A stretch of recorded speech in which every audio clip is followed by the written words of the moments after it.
Assalamualaikum warahmatullahi wabarakatuh.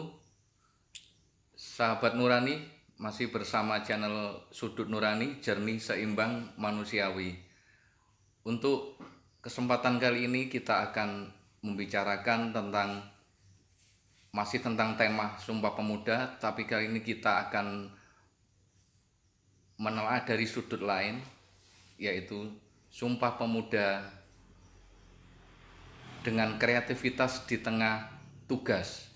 Kali ini saya tetap didampingi oleh Cak Saiful dan kita akan membedah untuk narasumber kita. Saya perkenalkan, narasumber kita adalah Mas Endi Satya. Selamat datang. Mas Endi Satya ini adalah seorang anggota kepolisian yang berpangkat Bribtu ya Mas ya. Betul. Bribtu Endi Satya ini adalah sosok bisa dikatakan pemuda karena usianya masih 26 dan belum menikah. Kenapa Mas Endi ini menjadi narasumber kita? Kan ini menarik karena bagaimana Mas Endi tugas di kepolisian bisa berkreativitas di tengah-tengah dia dalam bertugas. Dan nanti kita akan kupas habis bagaimana Mas Endi bisa menjalankan kreativitasnya di tengah bertugas. Apakah mengganggu atau Mas Endi bisa memanage waktu sehingga bisa kreativitasnya tetap jalan dan tugasnya tetap menjadi kewajiban. Langsung saja mungkin Pak Saiful akan menyimpulkan sedikit tentang tema malam ini. Kenapa kita angkat tema malam ini, Cak Saiful? Monggo Cak Saiful. Oke, terima kasih Cak Farid dan sahabat Nurani. Alhamdulillah ya, kita sudah bersama sosok muda. Kalau saya sekilas membaca dan menelaah tentang profil Mas Satya ini, saya tiba-tiba nemu 1-2 kata yang agaknya memang cocok dan pas untuk kita sandangkan dan kita berikan sebagai julukan kepada Mas Satya, yaitu polisi milenial. Karena dengan usia yang relatif masih muda, ternyata Mas Satya ini di tengah tugas kepolisian nyaris selama 24 jam itu masih memiliki kemauan untuk terus berkarya dan berkreativitas. Nah, saya kepingin tahu ini rahasia dari Mas Satya ini selama 24 jam bertugas di kepolisian. Kok ya cik kober-kobere menekuni aktivitas lain, misalnya apa Mas, ngeband, terus kuliah juga. Kuliah loh, bahkan kuliah. Coba nanti kita explore, kita tanya lebih dalam. Selama 24 jam ini piye Mas sampean noto waktune iki piye? Untuk yang pertama, terima kasih untuk Cak Farid ya di sini dan Cak Saiful sudah mengundang saya. Terima kasih sekali. Jadi di sini kita bahas agar teman-teman semua itu paham bagaimana sih tugas seorang polisi, terutama polisi muda ya. Seperti saya sekarang ini. Tentunya yang pertama kita dahulukan itu restu dari pimpinan masing-masing. Tanpa restu dari pimpinan atau mungkin yang terdekat dari, kalau saya itu kabak, kegiatan saya nggak akan lancar. Tidak ada izin. Nah, sesudah izin itu punya, pasti kita bisa melaksanakan aktivitas itu dan membagi waktu itu dengan jelas. Misalnya saya juga di tengah-tengah bertugas, tentunya tugas saya juga padat karena saya juga pegang aplikasi di seluruh Polres ini. Semua bergantung kepada saya. Informasi dari Polda itu langsung saya olah bagaimana caranya agar kawan-kawan atau senior-senior serta rekan-rekan Polsek atau Baksat itu bisa menerima dengan mudah. Jadi diolah lagi, Pak. Gitu. Oke. Pasti itu kan juga bukan tugas yang ringan. Iya. Di tengah kepadatan dan betapa cukup berat tanggung jawab yang Mas Satya emban. Tetapi di luar tugas kedinasan itu kan Mas Satya menekuni beberapa bidang kegiatan juga para sahabat Nurani. Kira-kira apa saja Mas yang sudah ditekuni dan dikerjakan sampai hari ini? Alhamdulillah yang pertama ini saya mengedepankan karir dulu ya. Saya kuliah ada 4 prodi, tentunya 4 prodi S1 dan 3 prodi S2. Insya Allah untuk tahun depan akan ngambil S3 setelah lulus S2 itu. Untuk pembagian waktu ya itu tadi kami minta rekomendasi dari pimpinan kami. Yang kedua, aktivitas saya itu bisnis, ada bisnis juga. Mungkin sawah juga itu, terus kirim-kirim souvenir tas itu juga kerjasama dengan teman saya. Ada nanti ini salon dan spa di Jombang, mungkin masih proses renov juga saya. Yang terakhir ini nanti next project saya setelah salon ini buka warkop di daerah Gugsur, begitu ya. Oke, saya kok jadi ini Cak Farid ya. Iya, iya. Jadi agak kesulitan membayangkan. Karena di kepala saya itu kan tugas dari kedinasan, kepolisian saja itu sudah luar biasa berat. Ini kalau melihat cerita dari Cak Setia ini, kok iso ya? ya, dan itu pun juga bukan 1-2 kegiatan, tapi banyak ragam dan Saya jenisnya. sempat baca profil Mas Endi itu yang disodorkan itu, saya lihat mantan mantan bandnya Sabara Polda Jatim ya. Ngeband bareng. Ya, terus di Polda mantan juga. punya band juga ya teman-teman. Ya, yang di sini sebenarnya Cak Farid, saya sempat berhenti karena kesibukan belum bisa menyesuaikan dengan waktu Polres, karena sangat sibuk sekali kok gini Polres. Saya di tempatnya pertama itu ya otomatis namanya juga orang baru, Cak, harus menyesuaikan gitu. Gitu terus saya udah 3 tahun 4 tahun dinas, saya ditawari sama senior saya tuh, ayo ikut saya untuk sebagai wadah hobi saja nanti. Tapi begini Mas Endi, kan kalau menurut saya ya, jadi polisi itu kan sudah berada di zona nyaman gitu. Ya. Dari berangkat pagi, terus ada jam kerjanya sore juga pulang, terus juga gaji, terus ngapain repot-repot Mas Endi itu kreativitas di luar, apa nanti malah tidak mengganggu kinerja di kepolisian menjadi agak menurun atau gimana? Untuk menurun sih justru tidak ya Pak, karena untuk saya sendiri, saya tuh bukan orang yang gampang puas, jadi saya harus berkembang terus. Saya itu melihat orang itu seperti ini, oh masa saya nggak bisa seperti itu, saya juga sama kayak dia, seumuran juga gitu. Jadi saya kuliah saja saya ambil langsung sekian prodi, 4 prodi gitu. Itu terus jurusan apa aja Mas? yang S1 itu ada psikologi, ada manajemen, ada akuntansi, hukum juga. Terus yang S2 ada hukum juga itu, terus manajemen, sama yang terakhir administrasi publik.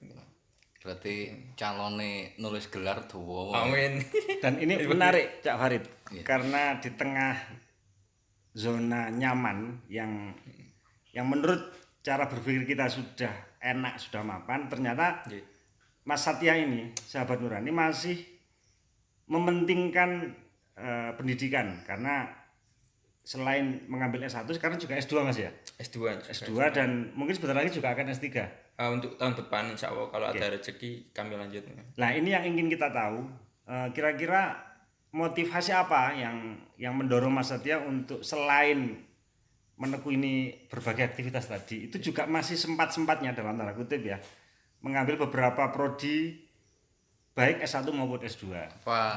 Kalau Mas Endi sekarang masih bintara ya kalau di polisian bintara, ya? betul. Apa kuliah-kuliah itu digunakan untuk jenjang masuk perwira atau gimana gitu? Jadi ini untuk sobat-sobat semuanya kami jelaskan sekalian biar masyarakat umumnya tahu. Semenjak tahun 2019 itu pangkat kita nomenklatur sudah berubah. Sebelumnya 4 tahun, yang contohnya saya bribda ke bribtu itu 4 tahun, sekarang jadi 5 tahun. 5 tahunnya itu. Semenjak itu untuk dikjur dan kuliah sangat dibutuhkan sekali. Contohnya untuk kuliah S1 nanti untuk percepatan bisa 1 tahun atau 2 periode 2 semester. Begitu Pak. Makanya saya ini sangat mengedepankan untuk sekolah ya, karena sangat penting untuk karir saya. Dan juga mungkin nanti untuk tahun depan saya ngambil S3 karena sangat jarang sekali. Pangkat brigadir itu kuliah S3, saya pikir begitu. Berarti kuncinya tadi ngeband atau bisnis atau apa itu tadi, yang paling pertama ada mendapat izin dari pimpinan ya. Betul, Kuncinya di situ. kuncinya Ya? di situ. Nggak ada restu dan izin dari pimpinan, kita nggak bisa aktivitas. Ya. Mungkin satu pertanyaan lagi Mas Satya. Jadi di tengah banyaknya aktivitas tadi selain atau di luar tugas kedinasan, itu kira-kira kreativitas yang Mas Satya tekuni ini memberikan kontribusi positif atau malah sebaliknya dalam penyelesaian tugas kedinasan? Untuk penyelesaian tugas kedinasan itu malah positif ya. Karena kita juga bisa memotivasi rekan-rekan kantor yang dulunya malas kerja. Lihat saya yang notabene-nya itu kelunak-kelunuk kalau di kantor, kok di luar itu seorang Satya ini kok bisa ngeband kuliah seperti ini, juga berbisnis juga begitu Pak. Setelah tahu saya di luar seperti ini, dia pun tahu, oh kamu kok bisa seperti ini, bagaimana kuncinya, ya saya jelaskan. Semacam jadi motivator Nah, dalam gerakannya. terkait jadi motivator, cara apa ya memantik dan memicu supaya kita mau keluar dari zona nyaman itu bagaimana Mas Satya? Kita ya itu tadi kembali seperti awal. Jadi kita lihat rekan-rekan kita saja di sekitar, mereka bisa seperti itu, kenapa kita tidak gitu loh. Kalau kita hanya berdiam diri saja seperti ini dan tetap Maksudnya berdiam diri itu bertugas toh ya. Nah, bertugas pagi masuk masuk sampai selesai tugas terus habis itu di rumah. Dan berdiam diri itu kan bisa jadi menikmati suasana aman dan nyaman tadi itu ya. ya mungkin sudah terlalu nyaman mungkin ya. Oh, sudah terlalu nyaman. Mungkin tidak terlalu, jadi rekan-rekan seperti itu makanya cobalah lepas dari zona nyaman, itu bermanfaat buat jenengan-jenengan karena nanti untuk perkembangan jenengan sendiri. Pernah mengalami kesulitan enggak Mas untuk bergeser dari zona aman nyaman tadi menuju ke zona yang penuh tantangan? Untuk pasti ada sih. Untuk tantangannya itu ketika contoh pertama kali saya itu menyesuaikan dengan jadwal-jadwal luar itu, saya sering ditegur senior karena jarang ikut giat kantor gitu. Kenapa? Akhirnya lama-lama kami terbiasa. Itu. Jadi kuncinya memanage waktu dengan Manage tepat waktu ya. Manage waktu dengan tepat itu Pak. Nah, secara pribadi nih Mas, mungkin ada tips atau trik tertentu supaya kita tidak terlalu larut dan menjadi terlalu aman dan nyaman dalam satu kemapanan tadi. Untuk tips dari saya sih, selama kamu menjadi dirimu yang sekarang, kamu tidak akan melihat masa depanmu gitu. Jadi cepatlah kamu lepas dari zona nyaman ini, kembangkan dirimu. Itu tunjukkan dirimu ke masyarakat. Ini loh aku. Dan artinya kan setiap manusia di antara kita kan pasti memiliki potensi, Betul sekali. memiliki keunggulan. Iya. Itulah yang harus terus Gali kita potensi asah itu ya. Gali potensi. Gali potensi itu. Oke. Iya. Nah, ini mungkin juga perlu kita tanyakan sebelum nanti kita mengakhiri perbincangan ini. Satu pesan lah Mas untuk teman-teman sahabat Nurani ya, Sahabat Nurani. ya, monggo. Sahabat Nurani yang mungkin ada yang bertugas tapi ngerasa tidak bisa berbuat apa-apa lagi itu. Mungkin dari statement Mas Endi bisa membukakan sahabat Nurani biar bisa lebih kreatif walaupun di tengah tugas yang begitu menumpuk ya. Yeah. Jadi untuk para sahabat Nurani ya, untuk motivasi dari saya, galilah dirimu, jangan hanya tetap di zona nyaman, karena selama jenengan berdiam diri terus di tempat itu, jangan nggak akan bisa berkembang. Jadi meskipun jenengan boleh gagal 1 kali tapi bangkit 1000 kali begitu. Wah, ini keren nih, gagal 1 kali bangkitnya harus 1000 kali. Dan ini juga menjadi tantangan bagi kita semua. Tantangannya bukan mencari tantangan, tapi tantangannya adalah bagaimana kita mampu meminimalisir suasana keadaan yang justru membuat kita merasa aman dan nyaman di zona kita masing-masing. Karena seseorang itu mampu bisa berkembang karena dia ketika berhadapan langsung dengan tantangan-tantangan itu. Nah, salah satu profil yang bisa kita jadikan cermin untuk kita semua sahabat nurani adalah apa yang sudah disampaikan Mas Satya tadi. Ayo kita tidak terbelenggu dan tidak terkurung terus-menerus di zona aman dan nyaman, karena bagaimanapun setiap manusia diberi Allah 24 jam dalam sehari, bergantung 24 jam itu kita gunakan untuk apa. Nah, memanage waktu tadi itulah kunci bagaimana kita mampu keluar dari zona aman dan nyaman. Kira-kira itu Cak Farid Iya. yang bisa saya sampaikan. Terima kasih Cak Saiful dan Mas Endi. Demikian sahabat nurani episode kali ini. Banyak pelajaran yang bisa kita ambil dari narasumber kita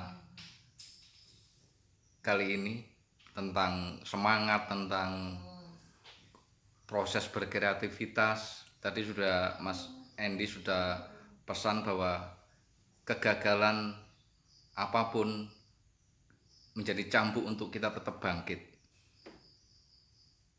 Obrolan kita kali ini semoga dapat bermanfaat untuk sahabat-sahabat nurani semuanya, dan kepada pemirsa semua yang baru stay di channel sahabat nurani, bisa melihat video-video lainnya dengan tema-tema yang lain yang banyak ilmu di dalamnya, dan semoga channel ini bisa bermanfaat untuk semua, baik sahabat nurani maupun yang baru stay melihat sudut nurani, yang kita punya jargon jernih, seimbang, dan manusiawi. Demikian, terima kasih Mas Endi kedatangannya. Terima kasih. Cak Farid, Cak Saiful. Oke. Assalamualaikum warahmatullahi wabarakatuh.